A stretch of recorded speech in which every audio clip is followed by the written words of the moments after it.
really enjoyed Film Geek. Thank you. I didn't know what to expect. I knew I'd like it because Dan recommended it, and his movie recommendations are always great.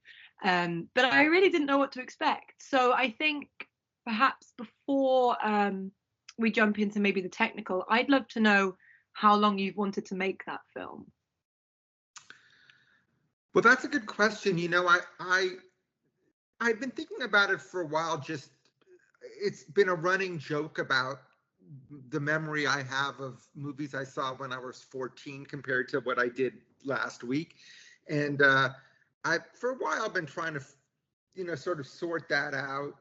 And during COVID, I just started sort of really when you're bored out of your mind, being stuck in your house, I started going through some stuff from high school and realizing sort of the extent of my obsession with movies at an early age and how it stuck with me in such a strong way. So I started writing it sort of near the end of lockdown of COVID and proceeded to make the movie over the next 2 years on and off whenever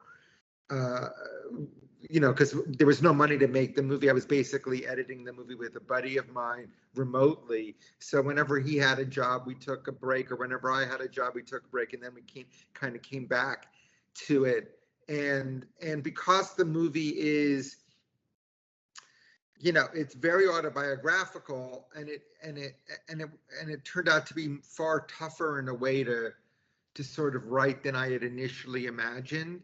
So while it was easy to get sort of the fun stuff out, the sort of stuff about my dad or connecting the movie stuff to my life and career, that was harder. And a lot of the time spent editing the movie was sort of digging deeper, as deep as we could.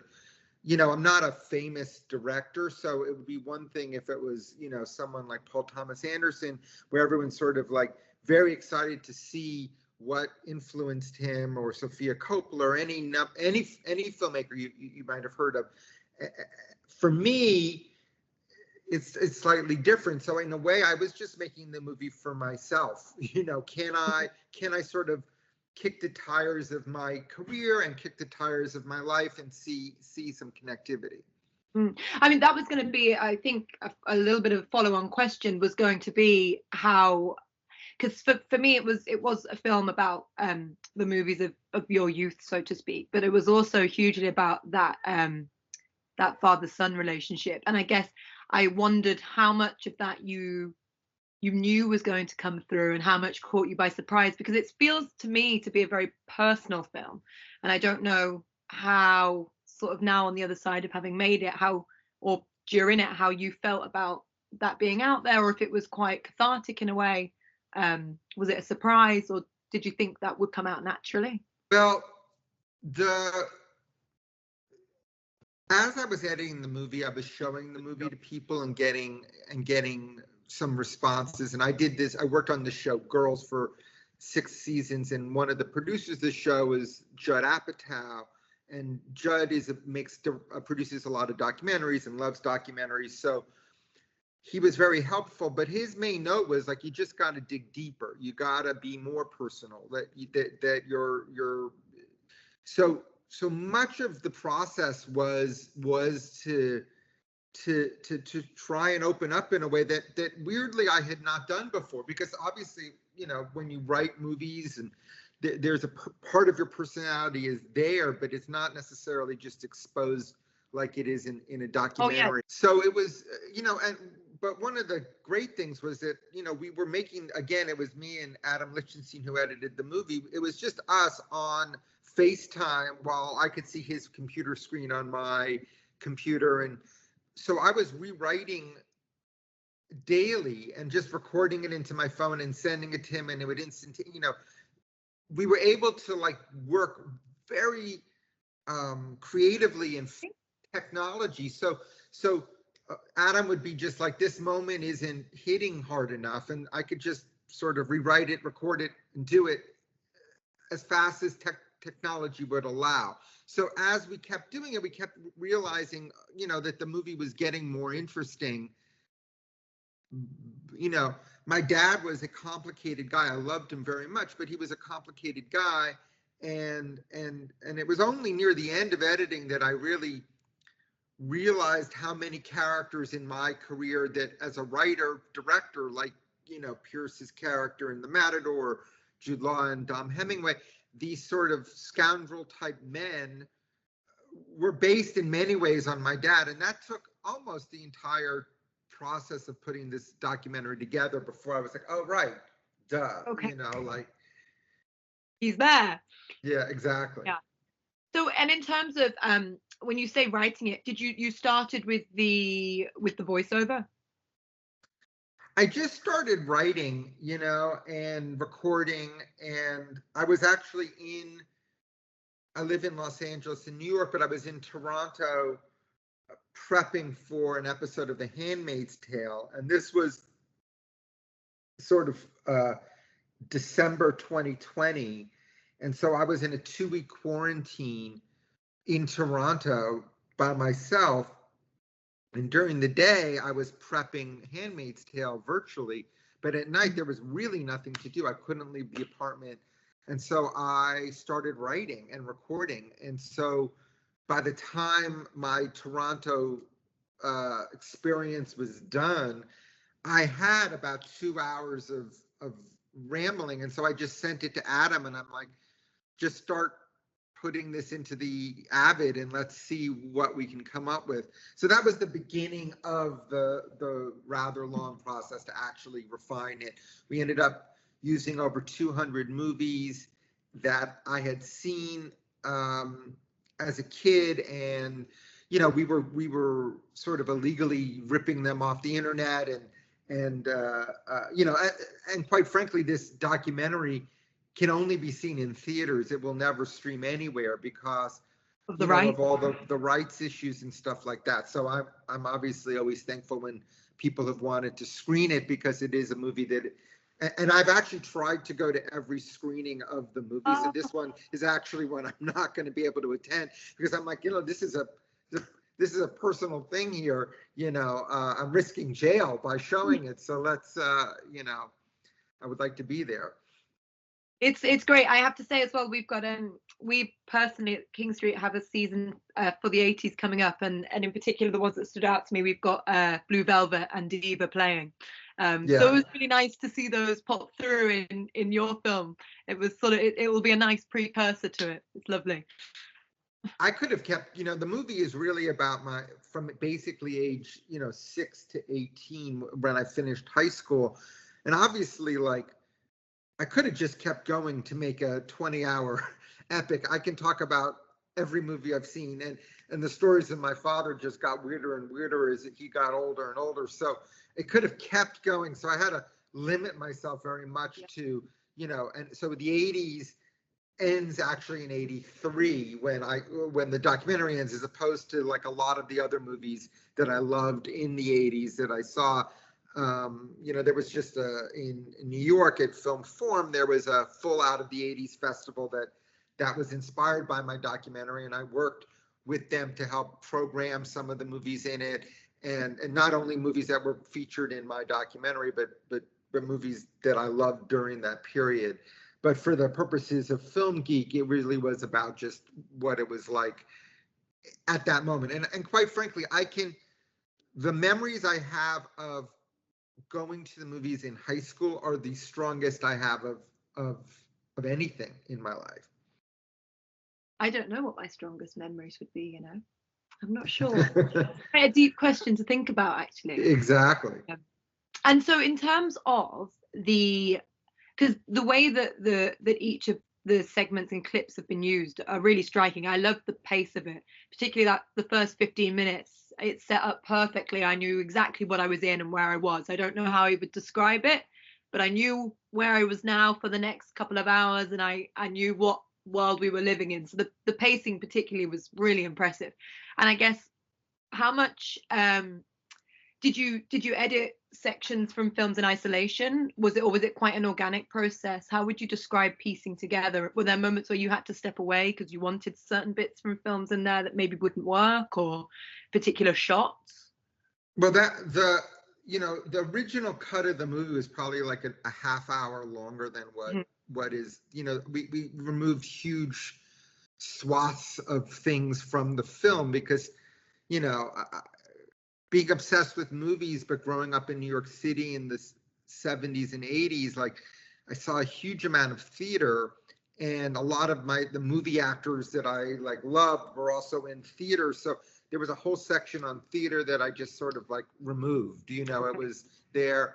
There was like there was a major section of the movie, a good 5 or 6 minutes on Woody Allen that in the process of editing, we got some pretty strong feedback that it was taking people out of the movie a little bit based on sort of the sad reality of the accusations against Woody Allen, and you know, he, according to his daughter, raped her. So it is you know, it was taking people out in a way that I ultimately respected.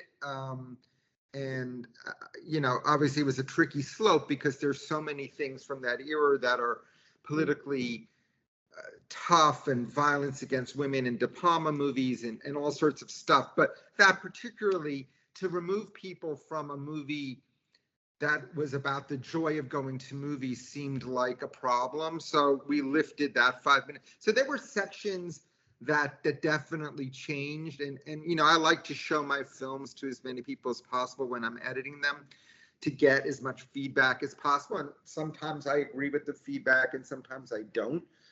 That was a situation where certainly with the Woody Allen, I think if I were to re-go into the movie again, I might put back like 20 seconds of Woody Allen. It's a weird omission, even though there's a few shots from there's 3 shots from Woody Allen movies in the documentary. Obviously, at that period, before those accusations against Woody Allen were known, Woody Allen was a deeply influential filmmaker to me and many, many people. It's difficult, isn't it? Because in many ways, he still is an influential filmmaker, regardless of the accusations. Because if you know, there's a generation of filmmakers that he's influenced who are making film, then that voice and that sort of style, or whatever it is, whatever they've taken, is still going through. And it's a really hard question of how much you can look at the art in isolation without the artist. It's really hard. It is hard, especially someone who was as influential as Woody Allen. But I found myself, while trying to put that stuff in, saying stuff like, obviously this was before the accusations of blah, blah, blah, blah. But like, suddenly I'm like, well, if I was doing a documentary about Woody Allen, that would make sense. Yeah. But in a documentary that's sort of like basically breezy look at my childhood, it just seemed like an odd detour to take. Yeah. You used a really just a few minutes ago, I can't remember the exact phrase, but you said something about it was taking away from the joy of watching films, and this was a film about joy. And I think that's really evident, definitely, as sort of personal and raw as the moments are where you talk very intimately about your father and your mother at times as well.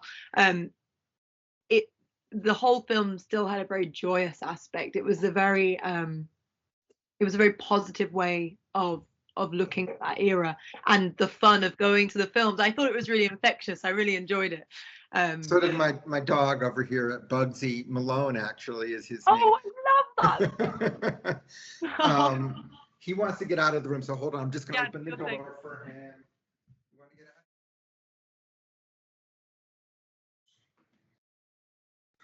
out?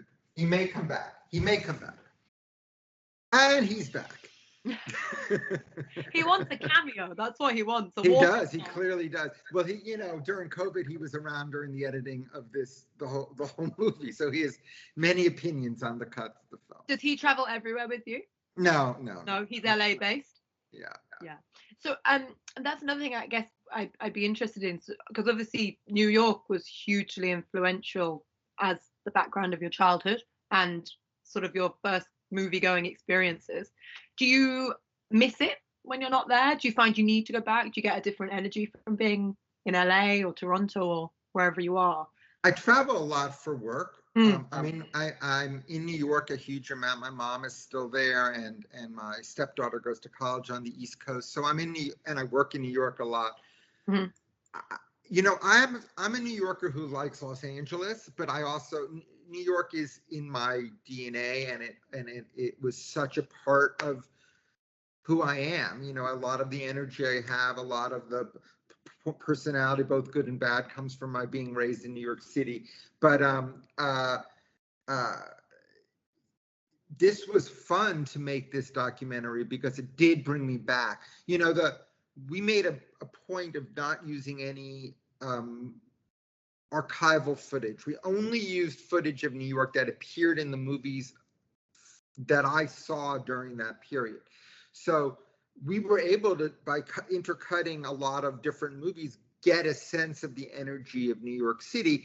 And then the New York City theaters, the drawings of them were done by this artist named Skip Sturtz, who my producer Stacy Reese actually found his.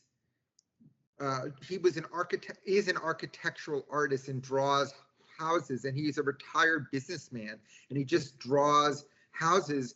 And she found him online randomly on Instagram and reached out cold and were like, would you have any interest in doing a project for no money for the next 2 years and draw a bunch of movie theaters?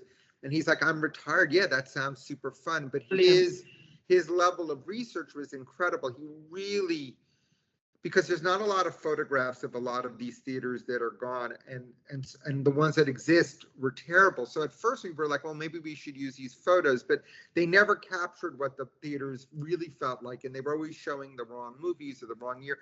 So I was like, oh, if we can draw them, then I can they can always show the marquee of the movies that I saw and all of this other stuff. So Skip came on board and was like an invaluable partner in being able to visualize these theaters that meant so much to me. And I think movie lovers do remember the places they saw the films that they loved. And in New York, especially at that moment, had so many great movie theaters. I think there's 22 or 21 theaters shown in our documentary, and only 2 still are around. So it's all gone, which is fine as part of, what happens in the world. But I loved getting Skip's drawings, and they were so elegant and beautifully rendered. I thought they contrasted perfectly with sort of the far rougher storyboards that I included, that I drew myself, which, not on purpose, but by the very nature of my inability to draw, gave them a real humanity to it. And we at one point were like, oh, let's get an artist to redo my storyboards. And as soon as we started that process and saw that, it just became completely lame in my mind. It was just neither here nor there. And so there was a decision to sort of keep the movie theaters being elegant, and then the storyboards about me and my dad and all of that other stuff far more rough and real. I thought that worked really well, and actually I was just thinking about it just as you were talking about it, in terms of the what was really nice as well. I mean, certainly the storyboards gave a really nice authenticity, and then the drawings of the theaters, they do give that history, and they capture them so beautifully, of all sort of standing in time there. But what I loved about the storyboards in particular, but also having those drawings in, were for me, in a film about, I said, a lot of it about you finding a love for film and realizing that's what you wanted to do, was I also felt, particularly with including the high school films and things like that, I felt like I was back in that era with you, which I thought was really fun. Like, how do you explain to someone, if you've not made a film before, you don't have iPads and all these special apps, how do you show someone what you want to capture? Well, you just draw it out roughly. And so I really enjoyed that. And it, again, that sense of fun, and that sort of opening film up for everyone to give it a go was really nice. I thought they were really nice touches.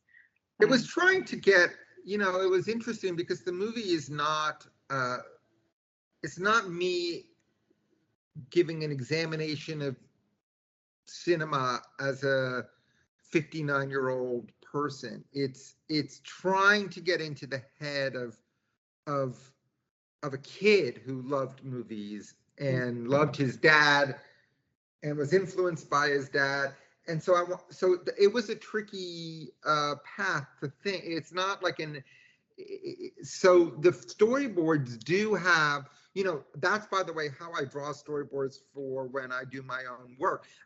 Mostly no one ever sees them. They're just for me. Whenever I have to do like an action scene or a sequence where people need to see a storyboard, then I get a real artist to redraw them. Oh, you never share your phone? Only as a joke. I give them to the actors and they are like, what the fuck is this thing? Is this supposed to be me? So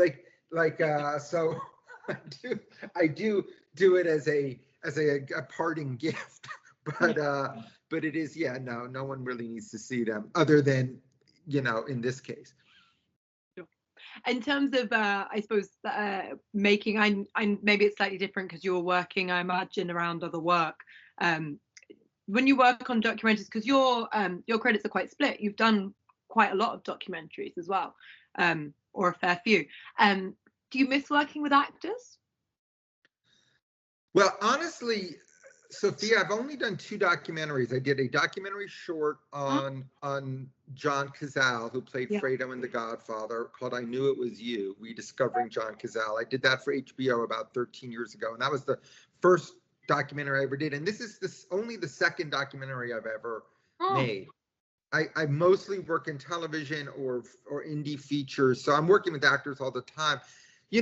When you're making a documentary, it's a different sort of animal. And a personal documentary, especially, it all sort of is me. Whether that works or not, that's to be decided by others. But for me, I was just like, I want to make this movie. I want my friends to see it. I want people who know me to see it and understand, sort of, perhaps get an insight into sort of the way I see movies in the world and all of that other stuff. But listen, one of the reasons I love making movies is working with actors. I mean, they are, it is, you can only plan so much in your head, and then when you bring actors into a scene live, it becomes a different animal, and it becomes such a more interesting event, and it can be tricky, and there's egos and all of that other stuff, but that's also part of what the job of director is managing all that. But in the best scenarios, you're being constantly surprised. I find making movies incredibly tough. There's never enough time or money, whether it's a huge budget movie or a small budget, anything, there's just never enough time. And so you're stressed for me at least, I'm stressed from basically the moment my eyes wake up to the moment they close at the end of the day.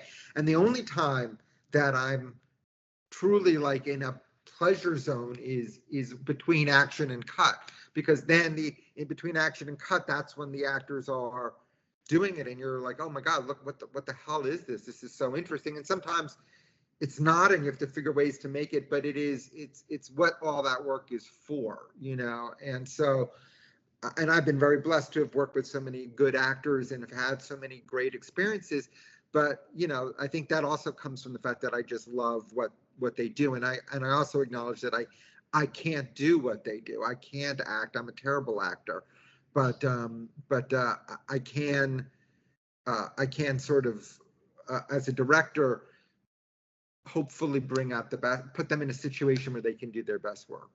Do you find that moment when action is called before cut, do you find there's something really lovely, and I could be way off, but about knowing that your sole focus is there rather than the myriad of other things that potentially you have to think about and control during production? Is there something about the focus being just on that moment that you quite like? Yeah, you are focused on that, and you're also, if you've cast the movie correctly and you've picked the right locations and then they're the right extras and if it's in a restaurant, you picked the correct restaurant and the correct food that would be on the table and the correct everything. You've made a world for an actor to be able to walk in and hopefully lose themselves enough to find some honesty and relaxation and be able to do something interesting. And yeah, you're just sitting there. And when you capture something, it's pretty exciting because you're like, oh, that was not what I expected, but it still does what what is needed and what, some directors, do a lot of takes. I know obviously David Fincher does a huge amount of takes, and Scorsese too, and some directors don't do a lot at all. I tend to do 3 or 4 or 5 takes and that's it. I think a lot of the work that I do as a director actually happens before the cameras roll, making sure that the scene is set in the best way and everything has sort of been talked about, and then hopefully the accidents and that happen are actually just all good accidents. Like they're like, wow, I wasn't expecting that, and neither was the actor, and that was really interesting. And I, sometimes when you get it, you don't have to do a lot of takes. So every director is different, but I am definitely a director who and you can tell from my documentary, I grew up loving movies. And when you think about a movie, yes, you think about the director and Coppola making Apocalypse Now or all of these other things. But the first question anyone asks when you talk about a movie is who's in it, right? That is the first question, and if it's a cast of unknowns, well, great. But if it's with actors that then you're connecting to it. And so that's why I did the documentary on John Cazale, and that's a major interest in my work. I suppose I was going to say it's interesting, isn't it? Because as an audience, we learn to trust actors because they're the face we recognize, and if we see them build, and we think, oh God, they're great. I know they're, I trust their performance, so I trust it's going to be a good film. And funnily, I suppose for the actor, it's about having trust in the director to bring that story through in the best way, and to know that whatever happens in between action and cut, and whatever makes it into the edit and doesn't, you trust the director to make that call. So I guess the whole thing's about trust. Well, it is, but sometimes they don't, it's when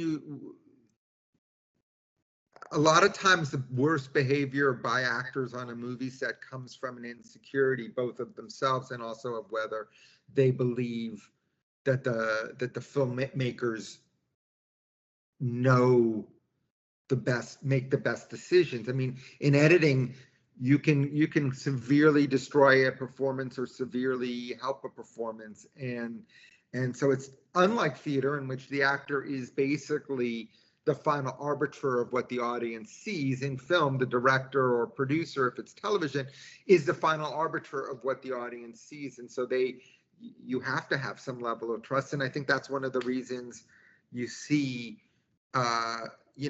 actors gravitate towards filmmakers who have consistently shown a good eye towards getting good performances from the actors they work with. Yeah. And in terms of to swing it back around to Film Geek, by way of the talk about the edit and how much you can change or alter, shall we say, the final performance that's seen. For Film Geek, as you were saying, which was so back and forth in the edit and changing about with and nice and organic and with the dialogue and things, would you say, do you enjoy the edit process in general?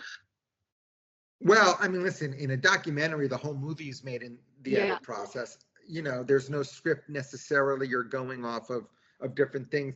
In a narrative movie or television, I love the edit process. It's very much like writing, in that you can go off on tangents and go deep into places and switch things around and change things. And the ticking clock pressure of on the set isn't there. There's still a ticking clock, but it's a different sort of ticking clock, a slower ticking clock, I guess.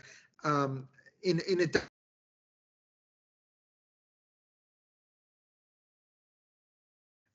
was just saying that in editing, you can go down a rabbit hole and find things, and you can say, hey, wait, that moment now is working where it wasn't before. Let's dig deeper and come up with better ways to do this editorially. I love it. It's very creative. It is like writing, and certainly in this case, a Film Geek, because the editor Adam Lichtenstein and I have known each other since college and have worked together a bunch of times.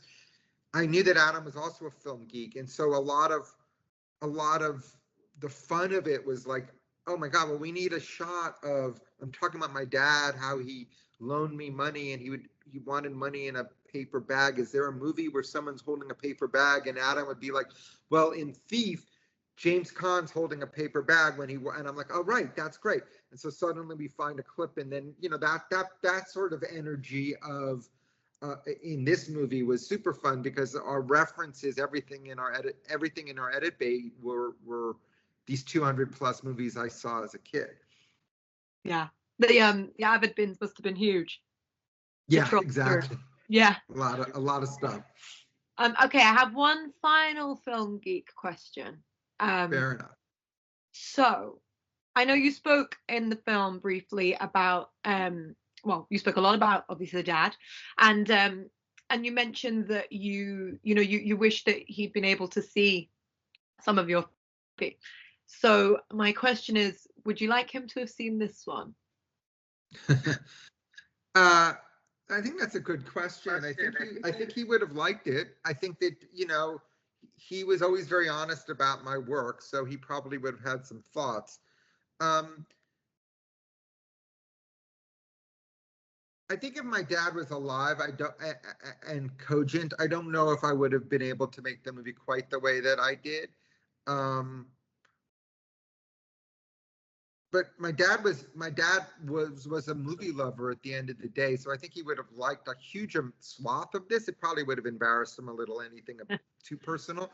But yeah, I don't know. It's a good question. I hadn't really thought about it. Thank you. Well, I'm going to imagine now that we've got our theatre full of people ready to watch the film. So thank you so much. I'm excited for people to see it. Thank you so much, Sophia. This was super fun. No worries.